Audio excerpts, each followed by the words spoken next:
ako sa mga kaedad ko na may pamilya na. Kahit nahihirapan yung iba financially at lubog sa utang, at least nababasa ko na may elementary or high school na silang mga anak at may sarili ng pamilya. Kahit sabihin kumikita ako ng 400,000 monthly sa work, plus may mga iba pang passive income, wala naman akong pinaglalaanan nito. Sarili ko lang ang responsibilidad ko. Kapag wala akong pasok, FB at Netflix lang ang aking libangan. Nag-i-invest ako sa stock market para lumaki ang net worth ko. Pero, para saan? Para kanino? Ako lang ba yung ganito na parang gigising at tutulog na parang, okay, another day has passed. Para kasing ang laki ng namimiss ko sa buhay, wala din akong partner. Alam niyo yun, medyo afford kumain sa labas at bumili ng gusto kong gamit. Pero hindi naman ako masaya. Ikaw itong mapera, pero hindi ka pa masaya? What's more pa kaya sa aming mga naghihikahos at napupunta lang sa bills ang aming mga sinasahod? I don't want to invalidate your feelings, but you can use your money to make yourself happy. Alam mo ba, maraming may gusto nang meron ka ngayon. Maski ako, mas gugustuhin ko pang maraming pera kaysa sa wala. Huwag kang mainggit sa mga pamilyado na.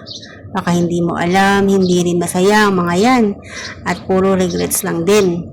At dun pa lang sa sarili mo lang ang responsibilidad mo, swerte ka na. Paano pa kaya kami mga breadwinner at inaasahan ng pamilya namin? 400,000 ang monthly income mo, pero kami mga minimum wage earner, nasa 15,000 lang. Kapag day off namin, kailangan pa namin maglaba, maglinis ng bahay, magluto, tapos ikaw, tamang FB at Netflix lang, ang ganda ng buhay mo. At mabuti ka pa at afford mo kumain sa labas. Ako, hanggang street food lang at pares ang kaya. Mapapasana all ka na lang. Be a part of the church community. Ano ba ang purpose ng buhay natin?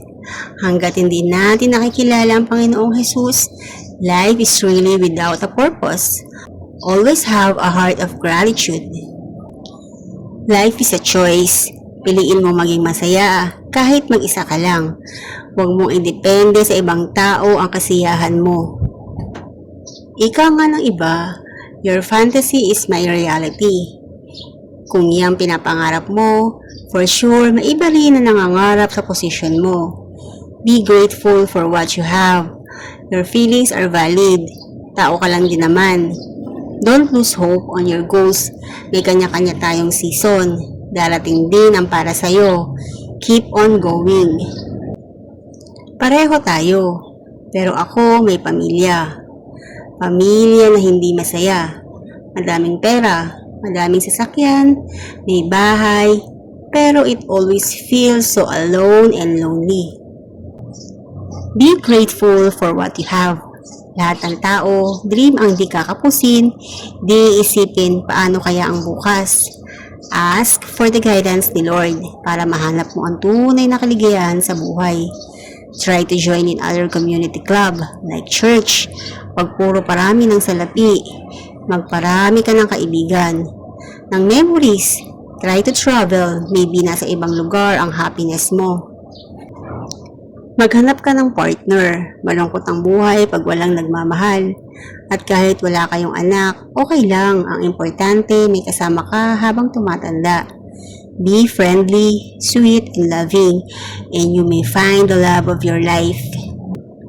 Wala talagang perfectong buhay. Yung iba dyan, walang pera pero may pamilya. Ikaw, may pera pero walang pamilya. Ano ba ang mas gusto mo? Maaaring may ibang purpose ang buhay mo. Dahil nakakatanggap ka na malaking halaga, maaaring magbigay ka o mag-donate ka sa mga nangangailangan. Napakasarap sa pakiramdam kapag tayo ay nagbahagi ng ating kayamanan at lalo nakikita natin ang ngiti sa kanilang mga mukha. Una, magpasalamat ka sa biyaya. Pangalawa, lumapit ka sa Panginoon. Sa paraan na yan, makikita mo pa ang iyong layunin at misyon dito sa mundo.